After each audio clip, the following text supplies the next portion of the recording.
अपने श्रद्धा सुमन अर्पित करते हुए क्रांति के दूत, युग प्रवर्तक, परम आदरणीय काशीराम साहब को श्रद्धा सुमन अर्पित करते हुए दलित समाज के जितने भी चिंतक हुए हैं उन सबको श्रद्धा सुमन अर्पित करते हुए अपनी बात को शुरू करने से पहले यहाँ पर मंच पर उपस्थित हमारे आजाद समाज पार्टी के जिलाध्यक्ष, क्रांतिकारी जिलाध्यक्ष भाई मदन पाल सिंह गौतम जी, हमारे बहुत ही हृदय अजीज प्रत्याशी और आप लोगों के साथ अपने जीवन को न्यौछावर करने के लिए तैयार भाई हाजी यामीन साहब, कुरैशी समाज के बहुत बड़ी आन बान शान चुन्नू कुरैशी जी, मंच का बहुत ही सफल संचालन कर रहे यामीन चौहान साहब। दोस्तों, दो तीन बातें आप लोगों के बीच में, सीधी सीधी भाषणबाजी नहीं करना चाहता। आप लोगों के मन में ये सवाल उठ रहा होगा कि आजाद समाज पार्टी क्यों बनाई? उठ रहा है जी? नहीं उठ रहा? जब बहुजन समाज पार्टी थी तो आजाद समाज पार्टी किस लिए बनाई गई? ये सवाल हर आदमी पूछता होगा आपसे, तो उसका मैं कारण बताना चाहता हूं। देखो, परम पूज्य मान्यवर काशीराम साहब ने एक मिशन आयोजित किया। उस मिशन के तहत एक नारा लगाया, वोट हमारा राज तुम्हारा नहीं चलेगा। क्योंकि हमारे बहुजन समाज के जितने भी लोग थे वो वोट देते थे और सत्ता के केंद्र पर मनुवादी ताकतें बैठा करती थी। गलत कह रहा हूं जी? मान्यवर साहब ने बहुत बड़ा मिशन चलाया। जिस प्रकार से बाबा साहब ने इस देश के अंदर हम लोगों को वोट का अधिकार दिया, दलितों, पिछड़ों, अल्पसंख्यकों को वोट का अधिकार दिया, उसी प्रकार से मान्यवर साहब ने लोगों को यह सिखाया कि सत्ता में आप लोग कैसे बैठ सकते हो, वो सत्ता को कैसे पा सकते हो। और उनके मिशन के आधार पर, उनके संघर्ष के आधार पर इस देश के सबसे बड़े सूबे उत्तर प्रदेश के अंदर 3 से 4 बार उत्तर प्रदेश की मुख्यमंत्री बहन मायावती जी बनी। लेकिन अफसोस और परेशानी की बात यहां खड़ी हो गई जब मान्यवर साहब का निधन हो गया। और मान्यवर साहब के निधन के पश्चात, बेटे सुनिए, ताली बजाने की बात नहीं, सीधी सीधी बात कर रहे हैं। मान्यवर साहब के निधन के पश्चात जो बहुजन समाज पार्टी थी, जो नारा था बहुजन हिताय बहुजन सुखाय, वो नारा बदलकर कर दिया गया सर्वजन हिताय सर्वजन सुखाय। जो नारा था वो ये कहा था कि वोट तुम्हारा राज, वोट हमारा राज तुम्हारा नहीं चलेगा।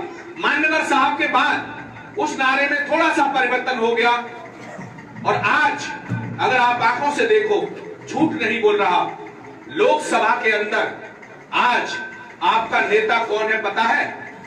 रितेश पांडे। राज्यसभा के अंदर नेता कौन है आपको पता है? सतीश चंद्र मिश्रा। तो वोट तुम्हारा और राज किसका? जिनके लिए मान्यवर साहब लड़ाई लड़ रहे थे। वोट तुम्हारा क्या, राज वहां पर उनका चल रहा है। तो ये कैसी परिस्थिति हो गई? बहुत सारा चिंतन मंथन किया। भाई चंद्रशेखर आजाद जी बहुजन समाज पार्टी के अंदर ही थे। जिस प्रकार से तुमने 4-5 बार बहुजन समाज पार्टी के लिए वोट दिया था, वैसे ही वो कार्यकर्ता थे। लेकिन चिंतन और मंथन की बात, आप लोगों को सोचने की बात यह है कि जब बहुजन समाज पार्टी, जब 2007 के अंदर चुनाव हुआ तो 207 सीटें, 246 सीटें तक उनकी आई थी। लेकिन दोबारा जब 2007 के बाद 2012 का चुनाव हुआ तो सीटें कितनी रह गई? 80 रह गई जी। गलत बोल रहा हूं? 80। और 2012 के बाद 2017 में चुनाव हुआ तो बहुजन समाज पार्टी की सीटें कितनी रह गई? 19। और 19 में भी 5 एमएलए भारतीय जनता पार्टी में भाग गए। गलत कह रहा हूं साहब? राजस्थान के अंदर अगर चले जाओ, वोट आप लोगों ने दिया, सारे के सारे एमएलए कांग्रेस के अंदर चले गए। क्यों? कहीं कुछ गलती चल रही है? आप लोगों से क्या खोल के बोलूं? आपका वोट लिया जाता है, सौदा किया जाने लगा और सौदा करके वे लोग सौदागरों को टिकट देने लगे, पैसे के धनपतियों को टिकट देने लगे और धनपतियों ने तुम्हारा वोट लेकर के दूसरे लोगों से समझौता कर लिया। मध्य प्रदेश के अंदर आप जाओ, आपने वोट दिया, एमएलए बनाया और वो एमएलए भारतीय जनता पार्टी की गोदी में जाकर के बैठ गया। अब ऐसी कैसी परिस्थिति हो गई? कि जो जिस मिशन के बहन जी को लिखा कि बहन जी हमारा मिशन भटक रहा है, जिस मिशन के लिए हम काम कर रहे हैं वो मिशन खराब होता जा रहा है। मैं आपसे आग्रह करता हूं, मैं आपका बेटा हूं, मैं दलित समाज का बेटा हूं, आपकी बरादरी का बेटा हूं, मैं गरीब घर का बेटा हूं, आप मुझे अपनी पार्टी में शामिल कर लीजिए, आपका भतीजा हूं। कहा था नहीं कहा था? गलत कह रहा हूं मंच पे बैठे हुए लोगों? सही बात है। भाई ने कहा कि इस मिशन को बढ़ाने के लिए आपने बहन जी कहीं ना कहीं मिशन भटक रहा है। जिस रास्ते पे हमारे पूर्वजों ने कहा था कि हमें इस देश का शासक बनना है, हमारा मिशन भटकता जा रहा है। 246 से 80 रह गए, 80 से 19 रह गए, 19 से 14 रह गए, लोकसभा के अंदर 0 सीटें हो गई हमारी। तो कैसे मिशन कामयाब होगा? फेल होता जा रहा है। और चिंतन करने के बाद और सोचने समझने के बाद भाई ने जब पत्र लिखा तो बहन जी ने इनकार कर दिया, कहा कि मेरा कोई भतीजा नहीं है, मेरा चंद्रशेखर आजाद नाम का कोई भतीजा नहीं है, मेरा सिर्फ एक भतीजा है, मेरे भाई का बेटा, और उसका नाम है आकाश। मतलब आकाश के अलावा जो माननीय काशीराम साहब कहते थे कि कभी भी मिशन को अपने परिवार का घर का नहीं बनाना, वो मिशन बहन जी ने कहीं ना कहीं पे धूमिल कर दिया और अपनी सत्ता की चाबी उस आकाश के हाथों में सौंपने की कोशिश की जो आगे उस मिशन को नहीं बढ़ा सकता। गलत कह रहा हूं साहब? कोई गलत बात बोली मैंने आपको? जब इतना सब कुछ हो गया, बहुजन समाज पार्टी के न जाने कितने नेता सस्पेंड बर्खास्त किए जाने लगे। आज इसको टिकट दी, कुछ दिन उसने काम किया, जैसे ही वो प्रत्याशी मजबूत हुआ किसी ने फिर कुछ कर दिया, आप लोगों के आगे बोलने की जरूरत नहीं है, काट करके दूसरे को टिकट दे दी। दूसरा गया, कुछ दिन बाद तीसरे को उसी सीट से टिकट दे दी। एक साल के अंदर 3-3, 4-4 बार टिकट किस लिए बदले? मिशन को खत्म कर दिया। ये आप लोग सच्चाई जानते हो। बहन जी का पूरा सम्मान है, पूरा आदर है, पूरी इज्जत है। बहन जी की शान में कोई एक शब्द कहेगा तो चंद्रशेखर भाई ने कहा कि मैं उसकी जुबान काट लूंगा अगर बहन जी के सम्मान में। लेकिन अगर घर के बुजुर्ग के अंदर कुछ परेशानी होती है, अगर घर का बुजुर्ग नहीं संभाल पा रहा है, तो ये हमारे नौजवानों का कर्तव्य बनता है कि वे नौजवान आगे आए और उस मिशन को आगे बढ़ाएं। जब नौजवान चंद्रशेखर आजाद ने सोचा कि अगर दलितों के अंदर, ऊना के अंदर मारपीट होती है, दलितों को मारा जाता है, पीटा जाता है, कुचला जाता है, मध्य प्रदेश के अंदर दलितों को मारा जाता है, पीटा जाता है, कुचला जाता है, तो कोई भी किसी भी प्रकार से बहुजन समाज के नाम पे जो आंदोलन करने वाले नेता है, कोई भी नेता खड़ा नहीं होता। उस व्यक्ति के अंदर एक क्रांति है, एक ज्वाला है, आपके समाज का व्यक्ति है, उस व्यक्ति के अंदर क्रांति है, अपने समाज के लिए लड़ पर मिटने की एक क्षमता है, कुव्वत है। आप लोगों के लिए अपनी जान को न्यौछावर करने के लिए वो व्यक्ति समर्पित हो चुका है। मैं आपको सच बता रहा हूं, ऐसा क्रांतिकारी नेता सदियों के बाद इस धरती पर आया है जो नरेंद्र मोदी जैसे आदमी की आंखों में आंखें डाल के बात करता है। आज अगर कहीं भी दलित समाज के ऊपर, पिछड़े समाज की बहनों, माँ बहन बेटी के ऊपर अत्याचार होता है तो एक ही व्यक्ति इस देश के अंदर आंदोलन करता है, उस व्यक्ति का नाम है चंद्रशेखर आजाद जी।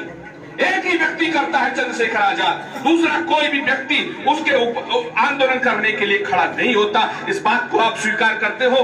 क्यों होता है?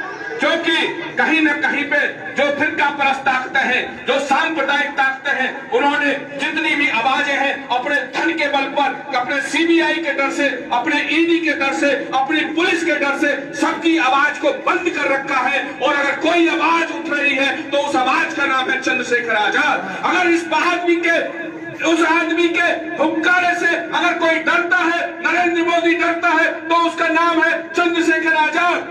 और आप लोग एक बात सुन लीजिए साहब, आप लोग 4-4 बार हाथी के निशान पे मोहर लगाते आए हो, हाथी के निशान पे मोहर लगाते आए हो।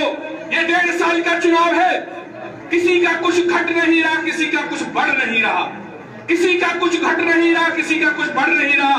न तो कुछ मजबूत होगा, न कोई ताकतवर होगा, लेकिन एक इंसान की जिंदगी आप लोगों के हाथ में है, एक आवाज आपके हाथ में है।